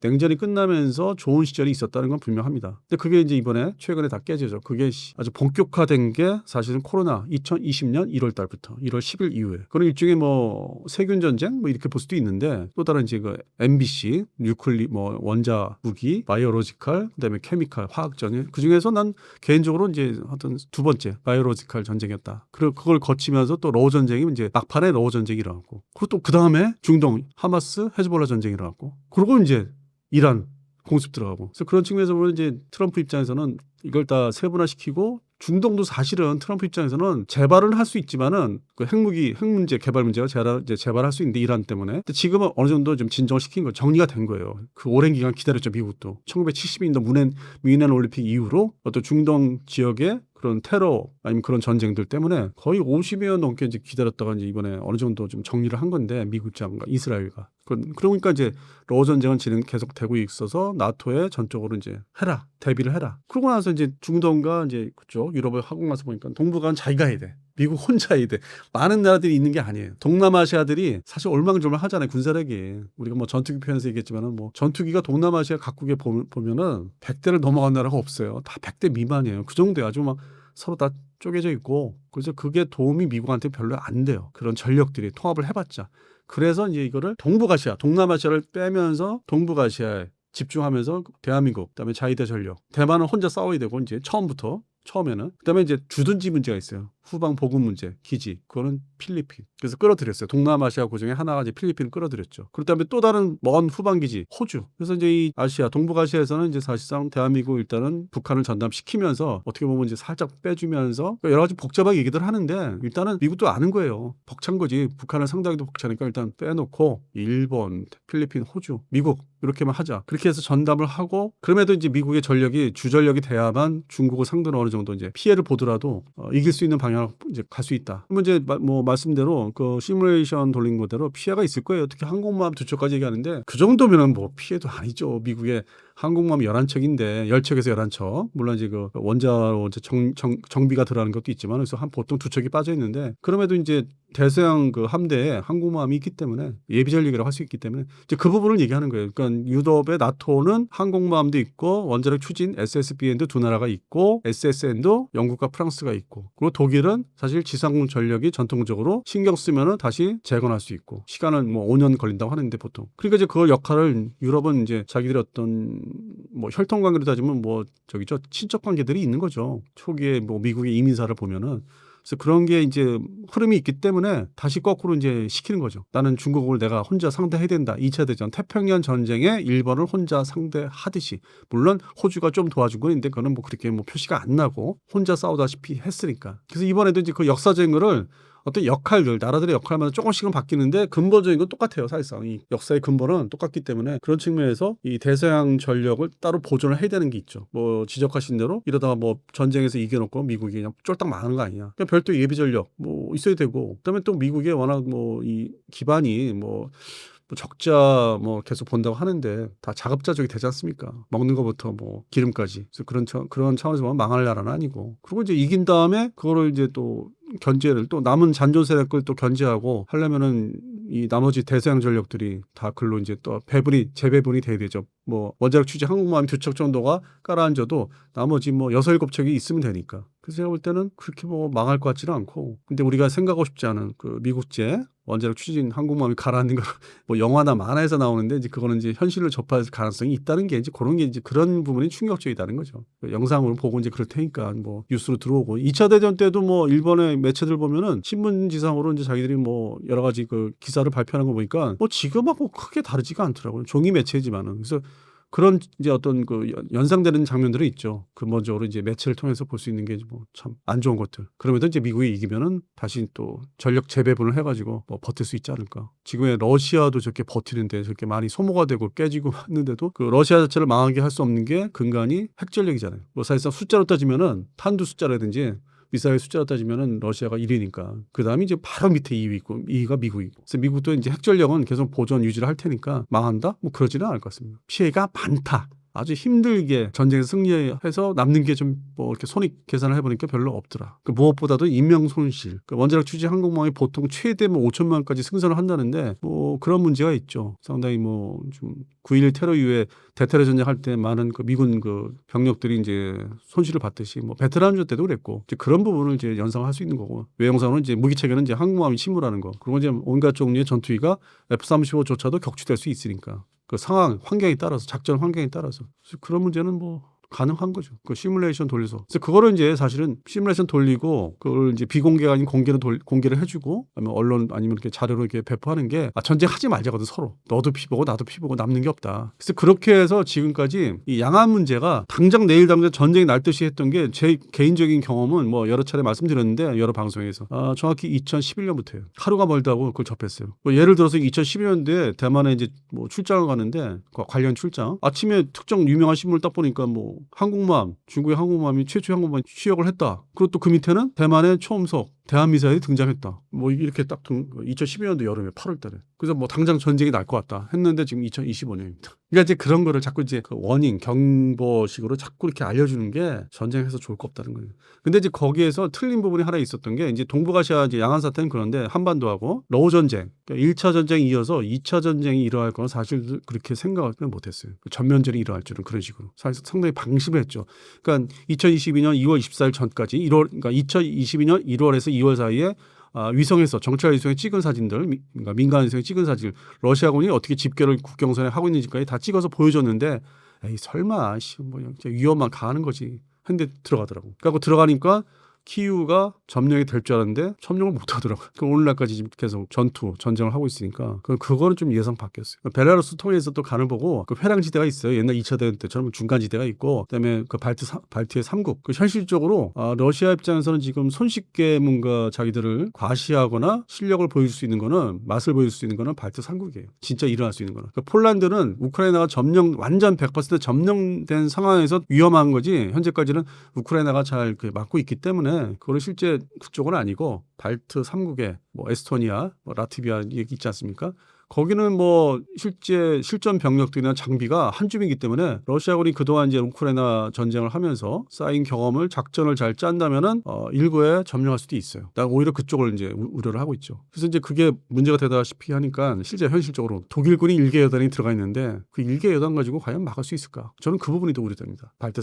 그쪽에 3국도 3개국. 폴란드는 뭐 그다음 문제죠. 폴란드는 그게 이제 만약에 이제 점령된 다음 문제죠. 그러니까 우크라이나 중간지대를 어떻게 돌파해서 들어가느냐, 아니면 뭐 상륙 부대를 우회해서 폴란드에 상륙한다든지 또 다른 작전을 이제 해서 구사를 해서. 그래서 그거를 이제 독일과 함께 이제 뭐 향후에 5년 사이에 준비를 해서 막아야 된다. 그리고 전력을 증강한 거를 과시를 해야만 함부로 쳐들어오지 못한다. 그러려면은 폴란드, 대한민국의 전차 자주포가 예정대로 빨리 들어와서 진영을 갖춰야 된다. 그러니까 실제적으로는 폴란드군에 러시아제 전차나 장비들을 많이 줬어요. 근데 처음에는 그 발표를 했어요. 폴란드군에 러시아제 장비를 우크라이나 많이 줬다고 이제 숫자까지 나열을 했는데 지금은 이제 보안 감춰요. 그게 좋은 게 아니라니까. 그러니까 뭔가 중간에 이제 폴란드군 전력이 비어 있다는 거거든. 약한 면을 보이기 때문에. 그리고 지금 대한민국 장비가 뭐 우리가 물건 마트에 사듯이 빨리 들어와야 되는데 만들어야 되지, 뭐 업그레이드 해야 되지, 하다못해 미사일도 우리한테 받아서 장착해야 되지. 그래서 그렇기 때문에 보안 유지를 최근에 많이 하더라고. 그래서 러시아제 전차들은 대부분 우크라이나에 준 것 같더라고. 그리고 폴란드 공군에 뭐 한 줌 남아있던 미그 29 전투기, 이것도 러시아 위성이 찍을 수 있으니까 지상 기지에 이게 계류되어 있는 거는 찍을 수 있게 하지만 내부 부품은 다 빼가지고 속에 알맹이 다 빼서 이미 우크라이나 넘어간 것 같아. 그 운영 유지하는 거잖아요. 자동차처럼 내부 이제 부품이 있어야 운영 계속 비행을 할 수 있으니까 우크라이나 그 미그 29가. 그래서 폴란드 미그 29가 빈 껍데기 같은, 속이 없는. 그러다 보니까 우리 뭐 F-50도 급해요. 기존의 F-50에 뭐 사이드 와인더 달아야 되니까 대한민국 공군에서 남아있는 창고에 있는 그거라도 빨리 주세요. 대비해야 됩니다. 이제 그런 거는 있죠. 방산 서로 이제 수출입하면서 전차도 이제 미루다가 2차 계약을 뭐 오늘 내일 하고 있잖아요. 계약을 하는 거를 180대 추가로. 그러면 이제 1000여 대 중에서 360대가 빠지면은 한 600여 대가 남네요. 또 추가로 우리가 수출해야 되는 게 전차, KT 전차.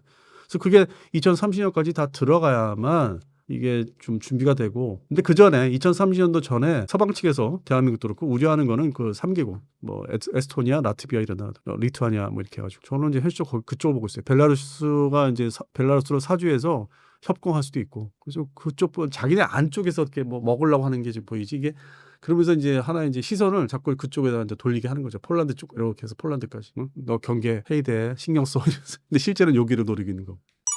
이런 전쟁이 한번 벌어지면 미중 충돌은 앞으로 수십 년 계속될 거란 전망도 많습니다. 결국 한국은 어느 쪽에도 모호한 입장을 유지하기 어렵다는 건데요. 대만 전쟁이 현실이 된다면 우리는 어떤 선택과 준비가 필요할까요? 상투적인 얘기의 시발점이 그렇게 돼 있고, 작년부터 올해 뭐 겨울까지 그러다가 이제 온라인 온갖 기사들의 이제 논조나 미국에서 박사님들이나 뭐 전직 장차관들 뭐 이런 차관보라든지 얘기하시는 게 논조가 살짝 조금씩 바뀌어요. 유시에 오면은 조금씩 이렇게 가라앉아요. 무슨 얘기냐면은 주한미군 철수 문제가 처음에 이제 겁주는 식으로 등장해서 그 뭐 미국의 한국계 미국인 이제 박사님이 얘기했는데 지금은 또 조용해요. 그러니까 스트라이커 여단이 뭐 저도 얘기했죠. 철수하면 안 들어오면 그만이다. 배치를 안 하면. 근데 그게 아니라는 식으로 지금 이번에 또 배치가 됐어요. 들어왔어요. 그럼 이제 안심을 하죠. 근데 근본적으로 이제 미국의 국방성이나 이제 미 행정부에서는 2차 대전 때 진주만 기습을 당하면서 그 앞에 있는 필리핀 주둔군이 다 포로로 잡히고 버티다가 그다음에 괌까지 뺏겨요. 일본군한테. 역사적인 다 악몽이 있어요. 항공 기습. 그 당시에 1941년도에 항공모함이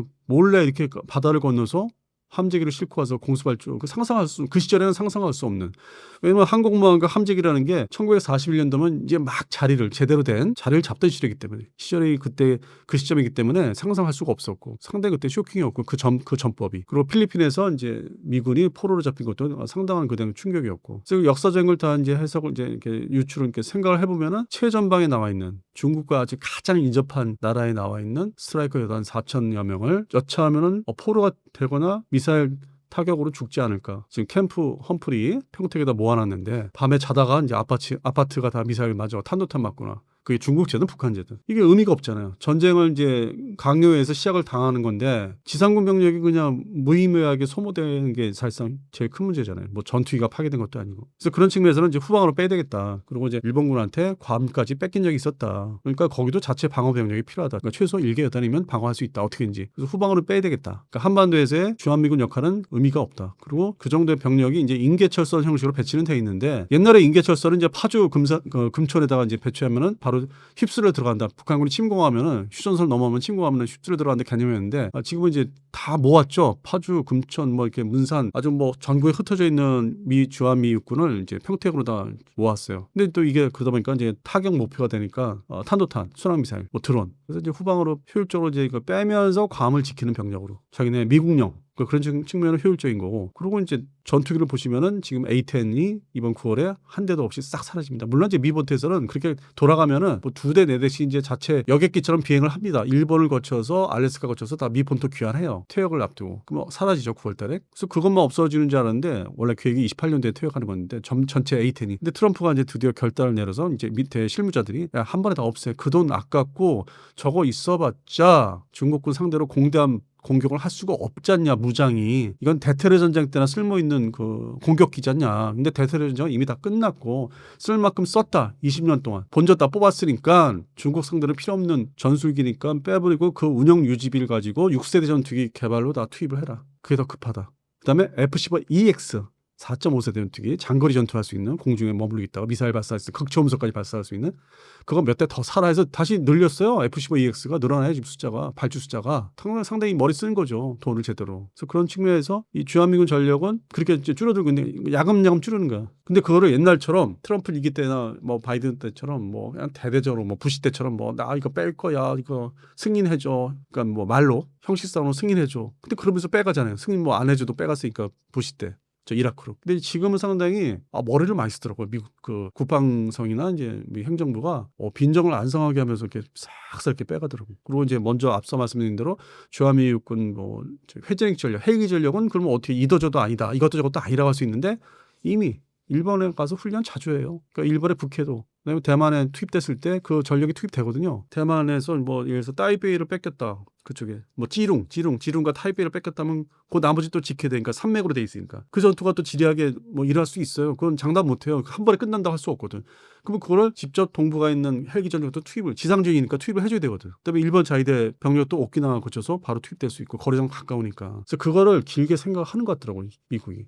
그러면서 대한민국은 그거나 잘해. 이제 전쟁 나면 거기 신경 못 써. 여기에 전력 투입해야 되니까 그건 네가 좀 제대로 해. 나토처럼 제대로 해봐. 자 시간을 줄 테니까 생각할 시간과 준비할 시간 줄 테니까. 그래서 지금 트럼프 정부가 1월 20일 날 이제 출범했는데 지금 이제 7월이 됐지 않습니까? 예전 일기 때부터는 시간을 좀 주는 편이에요. 그리고 우리 정부 새로운 정부도 뭔가 고민을 많이 하고 있는 것 같고 좀. 근데 옛날하고 이제 패턴이 좀 다르긴 해요. 그러니까 급진적으로 뭐 하는 것 같지는 않아 서로. 그래서 뭐 좀 더 지켜봐야 되지 않을까. 뭐 옛날 같은 뭐 험악한 분위기까지 뭐 바로 일어나겠나 그런 미국과 한미 간에. 저는 뭐 그거는 일단은 지켜보자는 입장이. 그리고 논조가 신문 기사 온라인 기사 자세히 보시면 조금씩 막 가라앉아요. 조금씩 슬그머니. 그러니까 대중의 관심에서 약간 비껴나가는 쪽으로 가라앉히고 있습니다. 더군다나 여름 이제 휴가철이기 때문에 비행기 놀러 다니는 뭐 여객기 회사가 또 호텔이 또 이쪽으로 이제 돌려지는 거죠. 뭐 집값 부동산 이제 이쪽으로. 그래서 어차피 국방의 계절은 국방 예산 계절은 이제 9월 10월 달 가야 됩니다. 그땐 다시 이제 이런 게 구체적인 이슈가 이제 한미 간에도 일어나고 우리 국방부에 장관이 이제 취임하면서 여러 가지 이제 세부적인 이제 그 관련된 그 실무자들이 들어서면서 뭐 향후에 26년도 무기는 뭐 어디에 투자해야 되고 뭐 27년도 그러니까 중기 계획이 또 나와야 되고 그래서 지금은 이제 상당히 이제 과도기에 지금 있습니다. 그래서 그런 전반적인 측면을 좀